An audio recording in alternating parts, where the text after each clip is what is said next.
ডিস্ট্রিক্টে ব্রাহ্মণবাড়িয়া সিলেট মৌলভীবাজারে কিশোরগঞ্জে এইভাবে খেলা হইব, তাহলে আমার খরচ পড়ব মিনিমাম ধরুন 20 লাখ। আমার খরচ হইব কত? 20 লাখ। কিন্তু এই 20 লাখে সোনারঘাটের বাজার রে দিয়া যাইব মিনিমাম 10 কোটি টাকা। কত দিব? এই যে ক্যামেরা দেখতেছুন, এরা খালি আমার বক্তব্য আর ফুটবল ম্যাচে খেলা দেখাইয়া খালা নাইজেরিয়া নাইব, সাদা আইব, ইটার সাথে আলাপ আলোচনা করিয়া বাজারে বানাইব 20 কোটি, এরা মিনিমাম 1 কোটি টাকা বানাইব। জিগাই দেখুন কত গেল? 21 কোটি। এটা কিন্তু সরকারের বরাদ্দ না, আরো বেশি। কত এরা পায়? আরো বেশি। এই যে ক্যামেরা দেখতেছ, সবাই টাকা ইনকাম করতেছে। এইখানে এমনও ছেলে আছে বিদেশ খাতার যাইবার টিকিট রেডি বন্ধ আছে, এ কয় আমি আর যাইতাম না। এইটা বাদ দিয়া জিগাইলাম কত, কয় 20 লাখ টাকা জমাই দিছি। আপনারা চিন্তাও করতে পারতেন না সোনারঘাটের ডেভেলপমেন্ট আমরা কোন দিকে লইয়া যাইতেছি। বুঝেন না? কি জাত জ্বালা হইলে 6 মাসের মধ্যে আমারে মাইরা লাউন লাগে। আপনার কালকে আমি কইলাম যে যদি এখন সেক্রেটারির বিচারটা এই সময় হইতো, তাহলে আমারে মারা থ্রেটটা এখনই দিতে পারলো না। কানিয়ারা দেখছে অনেকে যে আরে বাজার সেক্রেটারি মাইরা লেছি বিচার হয় না, আর ব্যারিস্টারে মারলে আচ্ছা না হয় 2-1 লাখ গেল। একটা বিচার না হইলে পরবর্তী অপরাধের লাগে আবার নিশ্চিত হন লাগে। তবে আমি কইয়া দিতেছি, এমপি হয়েছি তো আমি এই বিচারের জন্য, এই চার্জশিটই কেন আসে না এইটার জন্য আমি আপনাদেরকে বলে যাচ্ছি, আমি এটা নিশ্চিত করব যেন বিচারটা নিশ্চিত হয়। তবে এইখানের মধ্যে আমাদের লোকজন আছে যারা অনেকে আসামি হয়েছে, তাদের ব্যাপারে আমার বক্তব্য অন্যায়ভাবে যেন কোন লোককে আসামি করা না হয়। তদন্তে যা আসবে এবং সুষ্ঠু তদন্তের মাধ্যমে যারা আসবে তারাই যেন তাড়াতাড়ি এই বিচারটা নিশ্চিত হয়। কারণ বিচার যত দেরি হয় ন্যায় বিচার তত বঞ্চিত হয়। এটা আমি হইতে দিতাম না।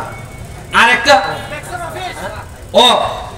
হইল এই যে ট্রাক এমডি যায় গিয়া ওই সিফা দিয়া ঢুকে দুইটা পুরা জ্যাম। একটা রাস্তা আছে তেলিফিরি রাস্তা, এখন হয়তো পৌরসভা করতো 13 ফিট না কত 14 ফিট। এটা পুরা বাইপাস ই রোড থেকে স্টেশন গিয়ে উঠছে, দেওরগাছ গিয়ে উঠছে। এখন যে জায়গা আছে এটারে বড় করে আমরা পুরা বাইপাস বানাইতে পারবো, তাহলে বাজারের উপরে প্রেসার অনেক কমে যাবে। এখন পৌরসভায় চাইতেছে উড়ু ঘুরা করতো, কতখান জানেননি? কোন রকম 1 লাখ টন যাইত। এরার কত হইল যত তাড়াতাড়ি খামটা করিলাম যায়। আমি জানি না এরার কত আগ্রহ কিতার লাগে। আপনি পৌরসভার ব্যাপারে কোন জবাবদিহিতা আমি ইয়া পাইছি না। উপজেলাত আছে, মেম্বারিত আছে, চেয়ারম্যানিত আছে, পৌরসভার জবাবদিহি আমার জানা নাই। কিতা খাম হইতেছে, কোনানে হইতেছে আমার জানা নাই। আমি বেশি জানতে চেষ্টা করি না। মানুষে বলবো যে মনে হয় রাজনৈতিক বিরোধিতার কারণে মনে হয় ব্যারিস্টার দিতে হয়, কিন্তু যখন আপনারা বিচারে নিছুন তাহলে এখন থেকে আমি আর ছাড়তাম না, এখন থেকে আমি আর ছাড়তাম না। তবে আরেকটা কথা হয়ে শেষ করে নেই, যদি ব্যাক্সের অফিস ছাড়াও যা যা লাগে আমার সাথে যোগাযোগ করবে। আমি টাকা দিয়া কুল পাইতেছি না। আপনারা কইবা যেমন আইপাটায় মজা করে না, তা মাত্র 4.5 মাসে 4.5 মাসে প্রায় 6 থেকে 7 কোটি টাকা পাইছি খালি বাটবার লেগে। কত যে টিউবওয়েল পাইছি, সেলাই মেশিন পাইছি, যা আপনারা হিসাব দিয়ে তুলাইতে পারতাম না। সঠিকভাবে দিলে এই 5 বছরে আমার সোনারঘাট কোনো গরিব লোক থাকতো না। যাই আজান করেছি বিঘা আপনার কাছে অনেক কৃতজ্ঞতা। আর যদি মহিলা যায় গিয়া আপনারা সাক্ষী রেখে যায়, আমার ফলে যেন আবারও খারাপ লোকটা যেন নেতা হইতো না পারে, এটা আমি আপনার কাছে দায়িত্ব দিয়ে।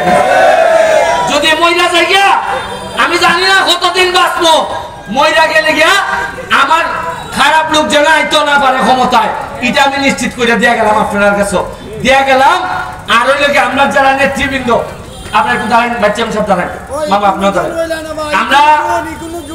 আমরা এই 4 জন আপাতত আমরা নতুন নেতা হয়েছি। আমি আপনার সামনে এই 4 জনে হাত ধরে আমরা শপথ করতেছি। ধরেন আপনারা একজন একজন হাত ধরে রসিদ ধরেন, আমরা শপথ করতেছি যে আমরা নিজের স্বার্থে কোনোদিন সোনারঘাটের কোনো হক আমরা নষ্ট করতাম না। আমি বিশ্বাস করি আমার 3 জন পার্টনারেরা, এদেরকে নিয়ে আমরা সোনারঘাটটারে বহু দূর নিয়ে যাইব। এটা আমরা শপথ, এটা আমার বাবা মার উপরে রাখতে আমাদের শপথ যে সোনারঘাটের স্বার্থ নষ্ট হয় এইরকম কোনো কাজ যেন আমরা না করি। ভালো থাকবেন। জয় বাংলা, জয় বঙ্গবন্ধু।